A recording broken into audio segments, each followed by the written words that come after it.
अस्सलाम वालेकुम। आज हम बात करने वाले हैं ड्रामा चलन के बारे में जो अभी नया स्टार्ट हुआ है। एक पार्टी का सीन चल रहा है और पार्टी बड़े ज़ोर शोर से जारी है। यहाँ पे हीरो साहब को हीरोइन नज़र आ जाती हैं मीशा, और मीशा पहली ही नज़र में उन्हें बहुत अच्छी लगती हैं। वो नीचे झुकी हुई थी अपना झुमका उठाने के लिए। उनके नीचे कोई इयररिंग गिर गया था सोफ़े के नीचे और वो मिलने पे बेहद खुश थी। और हीरो मुसलसल उसी को देखा जा रहा था। असवन नाम है।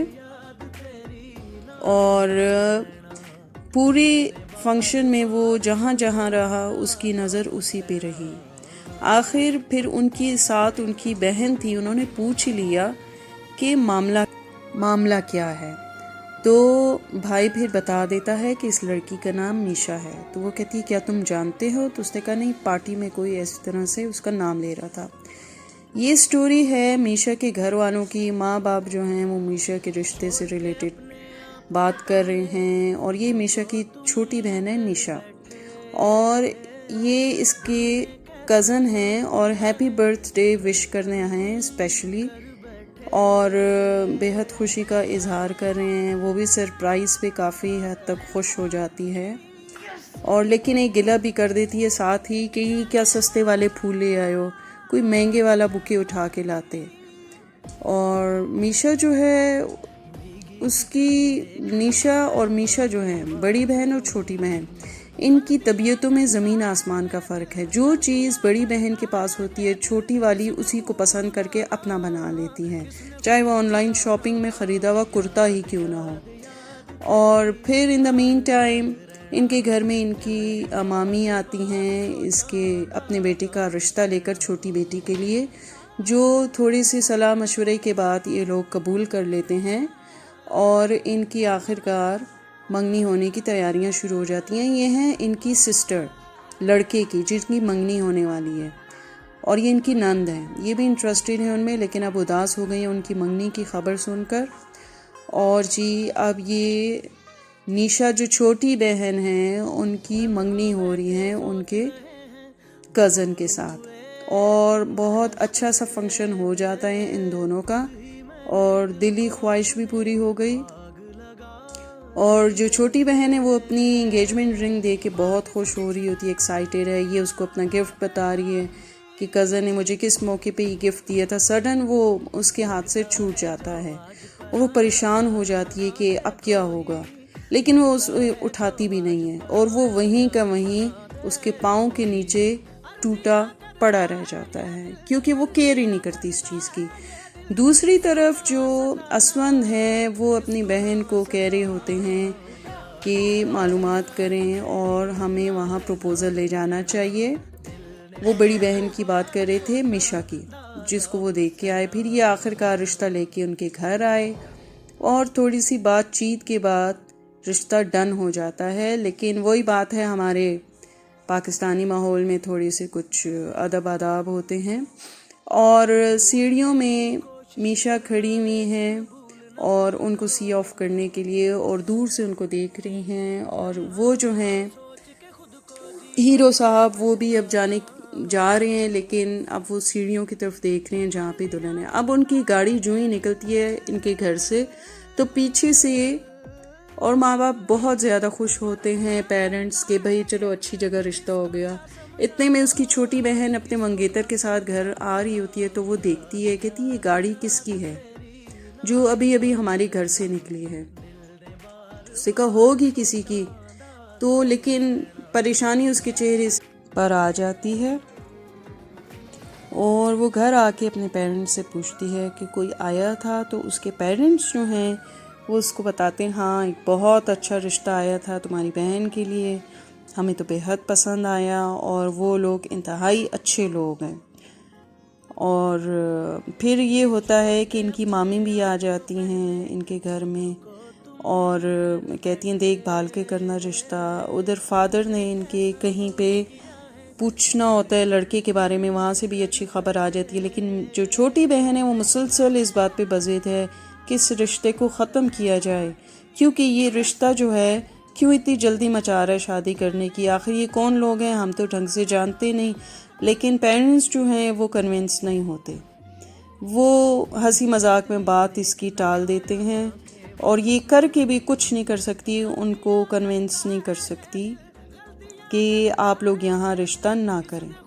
बहरहाल फिर वो जी क्या करती है, अपनी बहन के पास जाती हैं, बड़ी बहन के पास, और उसे समझाने की कोशिश करती है कि भाई दिमाग से काम लो, कुछ सोचो, अक्ल से काम लो, और यहाँ रिश्ता करना ज़रूरी नहीं। लेकिन वहाँ भी मामला वही निकलता है, वो भी इंटरेस्टेड होती हैं और वो कह रही होती हैं कि भाई मुझे यहीं पे रिश्ता करना है, पेरेंट्स अगर चाह रहे हैं तो मुझे भी कोई इस पे बुरा नहीं लगता। और दूसरी बात ये, अब वो उसके ख़यालों में खोई रहती है, और क्योंकि वो दिल से राज़ी होती है इस प्रपोज़ल पर और इंतहाई एक्साइटेड होती है, और जाहिर सी बात है इतना अच्छा रिश्ता किसी भी लड़की का है तो एक्साइटमेंट तो होगी।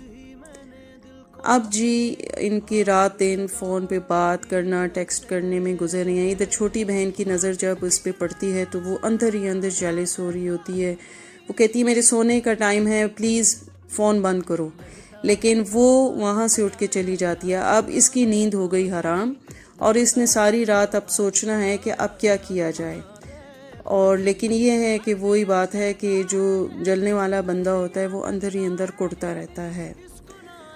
तो जनाब अब सिलसिला जारी है इन दोनों के आपस में बातचीत का, और इधर ये जो मैडम हैं ये सख्त नाराज़ बैठी हैं कि किस तरीके से, क्योंकि हमेशा वो छीनने वाली आदत बचपन से थी इनकी, और अब तो चूँकि प्रपोज़ल का मैटर है तो वो ऐसा कर भी नहीं सकती।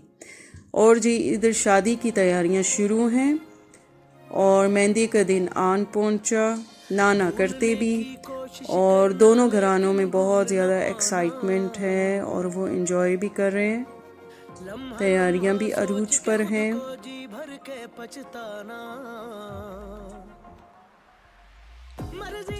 और ये जो कामचोर लड़की है ये आज पता नहीं कैसे काम कर रही है, और इसकी वालदा इसको यही कह रही हैं कि भाई पॉलर वाली आ गई, इसे दुल्हन से मिलवाओ ताकि वो उसको तैयार करे, और ये इस पर राज़ी नहीं होती।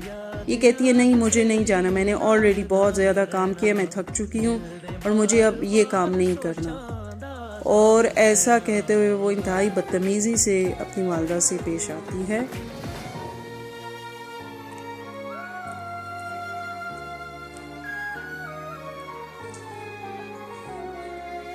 और मेहंदी वाले दिन ये लोग सुबह बातचीत कर रहे होते हैं, फीलिंग्स शेयर कर रहे होते, इतने में वो सर पे आ जाती है छोटी बहन, और वो जो हैं वो कहती है सारा वक्त फ़ोन पे लगी रहती हो, तुमसे ज़रा काम जो नहीं होता।